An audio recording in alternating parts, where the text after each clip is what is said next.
সাদা মেঘের আড়ালে লুকানো সেই প্রলয়ঙ্কারী আগুনের শিখা কি তবে এবার সত্যিই জ্বলে উঠতে যাচ্ছে? বিশ্ব রাজনীতির রঙ্গমঞ্চে এখন সবচেয়ে বড় আতঙ্কের নাম পারমাণবিক যুদ্ধ। যুক্তরাষ্ট্রের প্রেসিডেন্ট ডোনাল্ড ট্রাম্পের একটি সাম্প্রতিক মন্তব্যকে কেন্দ্র করে গোটা বিশ্বে এখন শোরগোল পড়ে গেছে। খবর পাওয়া যাচ্ছে যে ইরান ইস্যুতে ট্রাম্প হয়তো শেষ পর্যন্ত পরমাণু অস্ত্র ব্যবহারের পথেই হাঁটতে পারেন। যদিও আপাতত যুদ্ধবিরতিতে রাজি হয়েছে ইরান, ট্রাম্পও তার জায়গা থেকে একরকম পরাজয় মেনে নিয়েছেন। তবে সব শঙ্কা শেষ হয়ে যায়নি। ঘটনার সূত্রপাত হয়েছিল বেশ কয়েক বছর আগে, যখন সাংবাদিক জো স্কারবোরো একটি বিস্ফোরক তথ্য ফাঁস করেছিলেন। তিনি দাবি করেছিলেন ট্রাম্প তার বিদেশ নীতি নির্ধারণী দলের সাথে 1 ঘণ্টার বৈঠকে অন্তত 3 বার জানতে চেয়েছিলেন কেন আমেরিকা পরমাণু অস্ত্র ব্যবহার করতে পারবে না। সে সময় অনেকেই এই দাবিকে গুজব বলে উড়িয়ে দিয়েছিলেন, কিন্তু বর্তমান ভূরাজনৈতিক প্রেক্ষাপটে সেই পুরনো আশঙ্কা নতুন করে ডালপালা মেলতে শুরু করেছে। সম্প্রতি ট্রাম্পের একটি সোশ্যাল মিডিয়া পোস্ট আগুনের উপর ঘি ঢালার মতো কাজ করেছে। সেখানে তিনি সরাসরি পারস্য সভ্যতাকে ধ্বংস করে দেওয়ার হুমকি দিয়েছেন। এই হুমকির পরই সামরিক বিশ্লেষকরা নড়ে চড়ে বসেছেন। তারা মনে করছেন ট্রাম্পের এই মানসিকতা কেবল রাজনৈতিক বাগাড়ম্বর নয়, বরং এক ভয়াবহ যুদ্ধের পূর্বাভাস। আমেরিকার পরমাণু অস্ত্র ব্যবহারে চূড়ান্ত ক্ষমতা যেহেতু কেবল প্রেসিডেন্টের হাতেই থাকে, তাই কংগ্রেসের এখানে বিশেষ কিছু করার থাকে না। ইরানের সাথে চলমান উত্তেজনায় আমেরিকা এখন এক কঠিন চোরাবালিতে আটকা পড়েছে।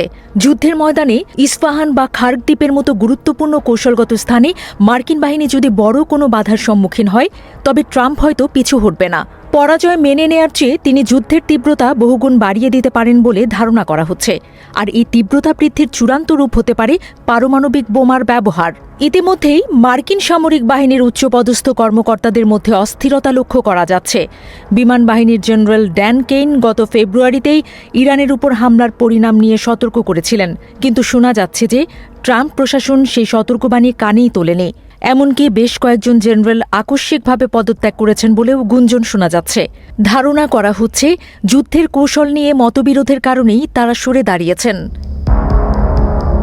ইরানের মাটির গভীরে অবস্থিত পারমাণবিক স্থাপনাগুলো ধ্বংস করা সাধারণ ক্ষেপণাস্ত্র দিয়ে প্রায় অসম্ভব। গত বছর চালানো B-2 স্পিরিট বোমারু বিমানের হামলাও সেভাবে সফল হয়নি। ফলে সামরিক বিশেষজ্ঞদের একাংশ মনে করছেন ইরানকে রুখতে হলে বা তাদের পারমাণবিক সক্ষমতা গুড়িয়ে দিতে হলে পরমাণু বোমা ছাড়া আর কোনো বিকল্প নেই। এই ভাবনাটি এখন বিশ্ববাসীর চরম উৎকণ্ঠার মধ্যে ঠেলে দিয়েছে। মার্কিন প্রেসিডেন্ট এখন এক অদ্ভুত উত্তেজনার ফাঁদে আটকা পড়েছেন।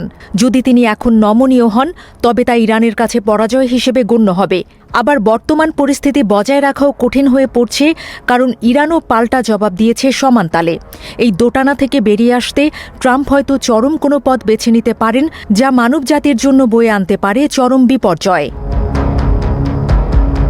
দ্বিতীয় বিশ্বযুদ্ধের পর বিশ্ব আর কোনো পারমাণবিক হামলা দেখেনি। হিরোশিমা ও নাগাসাকির সেই ক্ষত আজও ইতিহাসের পাতায় দগদগে। কিন্তু বর্তমান পরিস্থিতি বলছে আমরা গত কয়েক দশকের মধ্যে সবচেয়ে বেশি পারমাণবিক যুদ্ধের কাছাকাছি অবস্থান করছি। যদি একবার এই বোমার ব্যবহার শুরু হয়, তবে আন্তর্জাতিক সম্পর্কের সমীকরণ চিরতরে বদলে যাবে। এই যুদ্ধের প্রভাব কেবল মধ্যপ্রাচ্যে সীমাবদ্ধ থাকবে না। একবার যদি কোনো পরাশক্তি পরমাণু অস্ত্র ব্যবহার করে, তবে অন্য দেশগুলো তাদের শত্রুপক্ষকে ভয় দেখাতে একই পথ বেছে নেবে।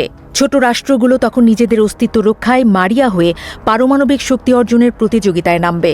এতে করে গোটা পৃথিবী এক বিশাল অস্ত্রাগারে পরিণত হবে, যেখানে শান্তির কোনো স্থান থাকবে না।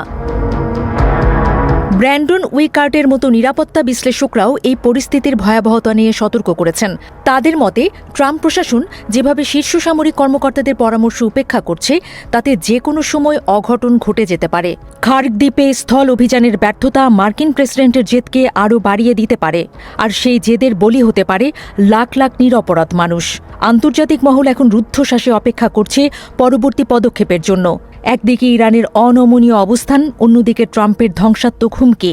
সব মিলিয়ে মধ্যপ্রাচ্যের যুদ্ধ আপাতত থামলেও তা কতদিন স্থায়ী হবে মানুষজন তা নিয়ে বেশ শঙ্কিত।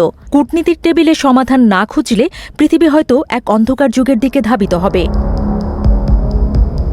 অনেকেই প্রশ্ন তুলছেন, আধুনিক সভ্যতার এই যুগে এসে কি সত্যিই কোনো রাষ্ট্রপ্রধান পারমাণবিক ধ্বংসলীলা চালাতে পারেন? আইনগতভাবে মার্কিন প্রেসিডেন্টের হাতে এই ক্ষমতা থাকলেও নৈতিকভাবে তা কতটা গ্রহণযোগ্য সেই প্রশ্ন এখন বড় হয়ে দাঁড়িয়েছে। কিন্তু ট্রাম্পের গতানুগতিক ধারার বাইরের রাজনীতি সবসময় আমাদের অবাক করেছে, আর সেই অবাক হওয়ার তালিকায় যদি পরমাণু যুদ্ধ যুক্ত হয় তবে তা হবে মানব ইতিহাসের সবচেয়ে বড় ট্র্যাজেডি।